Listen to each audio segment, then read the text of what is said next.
Assalamualaikum warahmatullahi wabarakatuh.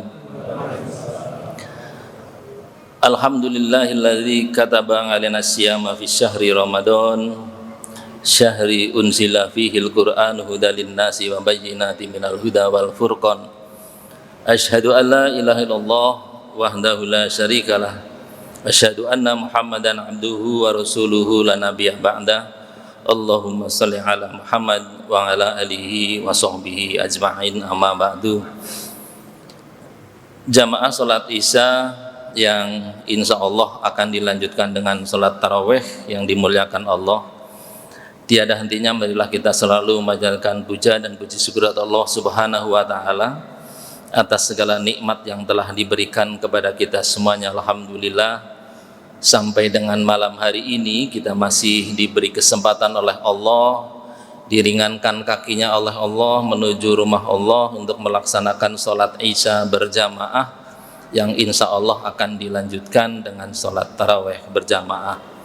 Salawat dan salam marilah kita selalu curahkan kepada junjungan Nabi Agung Muhammad Sallallahu Alaihi Wasallam, keluarganya, sahabatnya, para tabi'in dan semuanya saja yang istiqomah mengikuti ajarannya.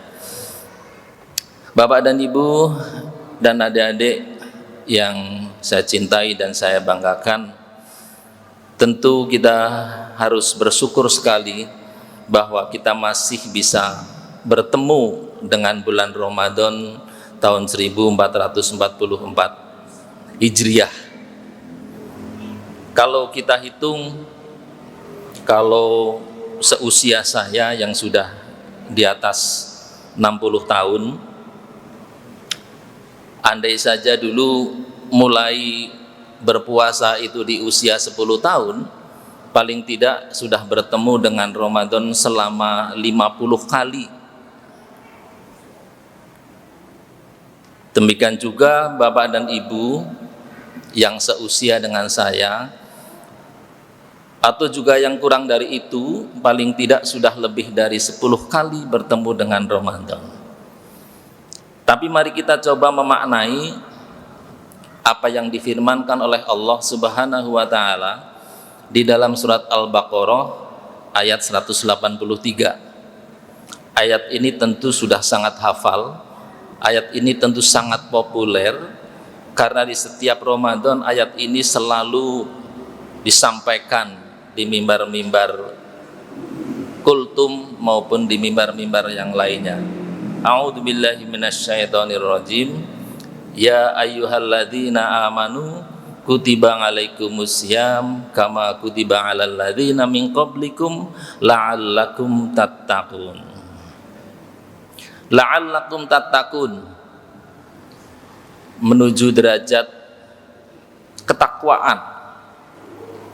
Menuju derajat ketakwaan.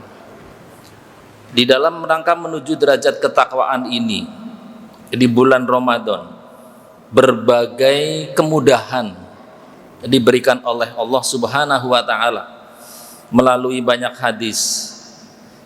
Ada man soma Ramadana imanan wa ihtisaban ghufira lahu ma taqaddama min dambi aw man qama Ramadana imanan wa ihtisaban ghufira lahu ma taqaddama min dambi.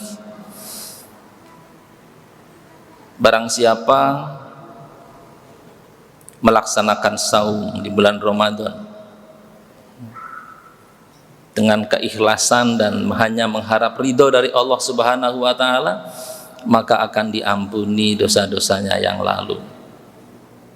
Demikian juga barang siapa yang mendirikan sholat malam qiyamul lail di bulan Ramadan dengan keikhlasan dan hanya mengharap ridho dari Allah Subhanahu wa taala, akan diampuni dosa-dosanya yang lalu. Dan masih banyak lagi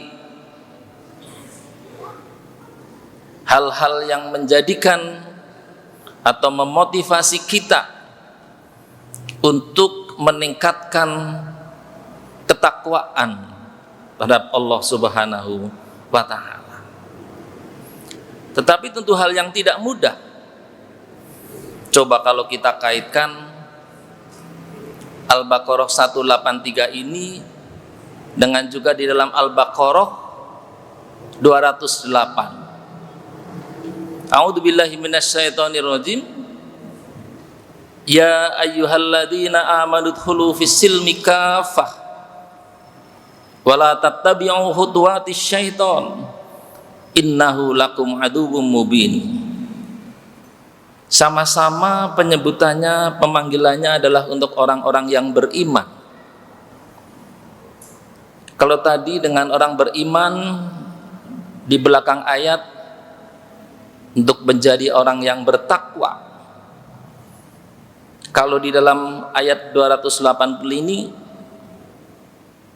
untuk masuk ke dalam Islam secara total, untuk masuk Islam secara kafah, terlepas dari berbagai tafsir. Karena ada yang menafsirkan ya ayyuhalladzina amanu dkhulu fis-silmi kafah. Wong sudah beriman kok suruh masuk ke dalam Islam secara total. Terlepas dari penafsiran-penafsiran itu. Tapi paling tidak di sini diperintahkan bahwa kita sebagai orang Islam, umat Islam, agar masuk ke dalam Islam secara kafah. Karena kalau kita tidak masuk secara kafah, wala tattabi'u khutuwatis syaiton, dan janganlah kamu mengikuti langkah-langkahnya syaitan. Innahu lakum aduwwum mubin, karena sesungguhnya setan itu adalah musuh yang nyata. Nah, kalau kita kaitkan dengan 183 menuju derajat takwa, ternyata menuju derajat takwa ini kalau kita kaitkan dengan 208 bukan hal yang mudah. Karena setan tidak akan henti-hentinya untuk mengganggu kita. Bisa jadi badan kita itu tegap, tapi karena setan mengganggu kita melalui hujan, tidak jadi berangkat ke masjid untuk melaksanakan sholat taraweh. Jadi orang yang sehat adalah orang yang mampu berangkat ke masjid. Sekekar apapun, tapi kalau hanya ada halangan sedikit sudah tidak masuk, tidak berangkat ke masjid, ya kategorinya tidak sehat. Apalagi kalau sampai mengikuti langkah-langkah setan yang besar. Kalau dalam orang Jawa dulu itu puasa ya buka tutup kendang, jadi ngarepe karo mburi netok. Taraweh ya buka tutup kendang, ngarepe karo mburi netok. Umar ditakoni taraweh nanti nang omah, padahal nang omah mbuh. Tuh banyak.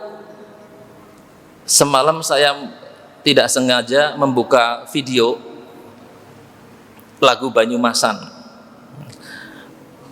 Kalau ini boleh ditayangkan, menarik, bisa bikin ketawa orang. Karena isinya sebetulnya mengkritik. Isinya itu akeh wong pada puasa gitu. Tapi akeh wong sing pada sikile keton nanging sor tenda gitu.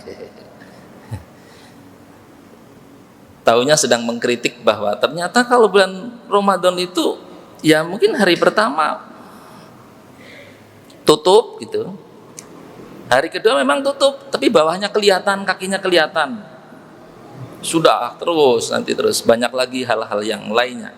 Intinya meski di dalam bulan Ramadan fasilitas pintu surga dibuka, setan dibelenggu, tapi bukan diartikan bahwa itu adalah arti-arti yang harfiah, tapi arti-arti simbolik yang ada di dalam diri kita, yang ada di dalam jiwa kita. Sangat bisa sekali menggoda kita semuanya, kapanpun, dimanapun, dan sampai kapanpun setan tidak akan berhenti mengganggu kita. Wala tattabi'u khutuwatis syaiton. Oleh karena itu di dalam rangka untuk kita menjaga keistiqomahan kita untuk bisa menuju sampai akhirnya bulan Ramadan, di dalam rangka untuk menuju Islam yang kafah secara total. Pertama, berpegang teguh pada pedomannya Al-Quran dan As-Sunnah Shahihah.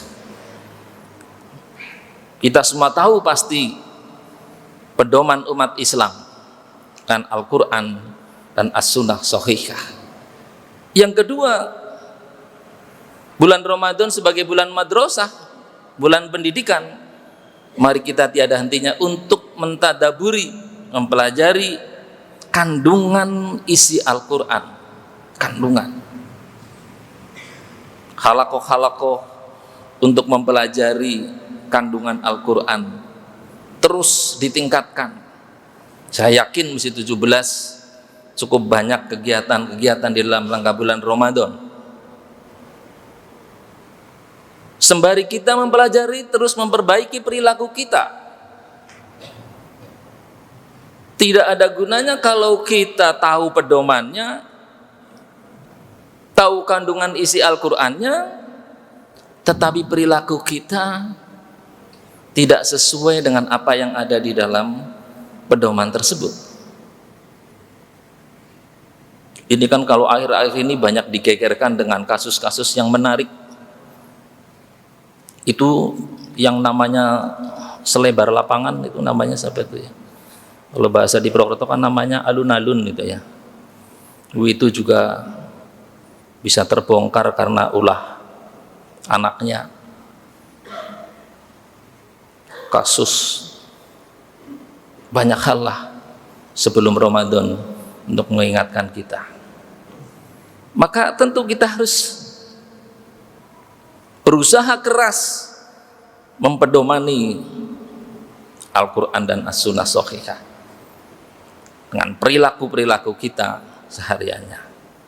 Dan yang keempat adalah menyampaikan.